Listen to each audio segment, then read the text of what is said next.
Hi, students. Just wanted to give you a little bit more information and some more examples about the passive voice, which we have been studying in class. So I will share my screen with you. Passive voice by Teacher Julie, or Miss Cross, or whatever you would like to call me. First of all, let's talk about how we make the passive voice. So, as I have written here, it is the verb be plus PP, as we call it in my class, or the past participle. Verb be plus the past participle. And just so you remember, the past participle is the verb plus ed or something different for irregular verbs. We have a lot of irregular verbs. So for example, the past participle for walk is walked. Let me make a little arrow here. Walked. Am walked. What is that? Walked. And the past participle for speak is different because that is irregular. That will be spoken. So just remember the way we make it is verb be plus PP, the past participle. Now let's look at an example. Here is my lovely, beautiful dog, and let's see what she does.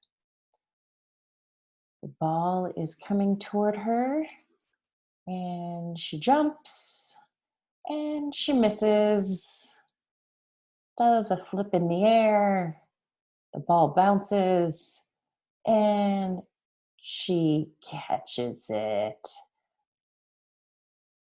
Very dramatic footage. Okay, so how could we write this in English? The active version would be something like, the dog caught the ball. And the passive version would be, the ball was caught by the dog. Let's go through the active version first. Let's break down a few things about the active version. The dog caught the ball.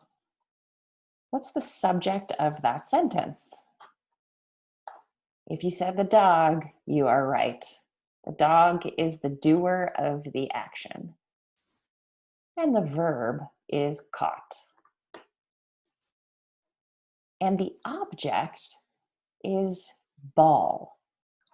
So we have to think about the difference here between subject and object. Here is the subject, the dog, and here's the object, ball. Let's see if I can move this over. Oh, I can, look at that. Getting computer literate, folks. What is the difference? Well, the difference between a subject and an object is this. The subject performs the action, and the object receives the action. So if you can see my little picture here, here's a ball. This is not really a ball. This is made of marble. So if I throw this, I'll break my computer. So I won't do that. But the dog caught the ball. So the dog does the action and the ball receives that action. That is the difference between subject and object. So let's keep going. So the ball is a direct object. The ball is a direct object. But watch what happens in the passive voice. When we use the active voice, we say the dog caught the ball. And in the passive voice, we say the ball was caught by the dog. So let's look closer at that sentence. The ball was caught by the dog. Now our subject is ball. The subject is ball, but the ball didn't do anything. The ball moved, but not on its own. The ball didn't do anything. This is why we call this passive voice, because the subject, the grammatical subject, doesn't do the action. Something is done to it, but it doesn't do anything. So the ball is grammatically the subject, but you get the point. Okay, the verb is was caught. And let me just draw a line here under this. Was caught. So as we already discussed, it's the verb be. In this case, that's was plus PP, the past participle, caught.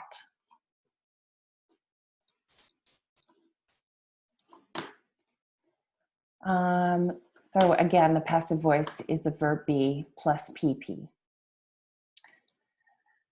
The subject is the ball, and the doer of the action is in what we call a prepositional phrase. And I don't want to slow down this video too much, but here is my preposition right here.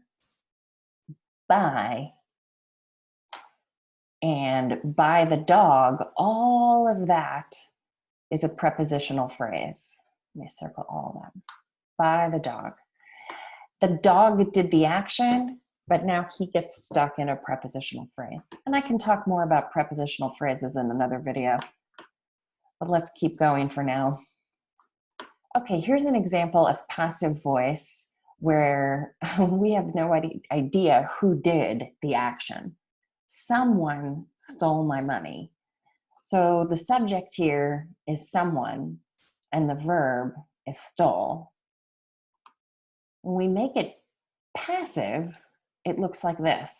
My money was stolen by someone. So once again, I put the doer of the action in a prepositional phrase, but we really don't know who stole this money. So we don't need that phrase by someone. We can just say, my money was stolen. My money was stolen. Okay, guys. That's what I want to tell you for now about the passive voice. It's a big subject, so I want to give it in bite-sized pieces. Let me know what you think of this video. It was so nice to get your comments on my first video, so please comment below and tell your friends about these videos. Thank you so much. Bye.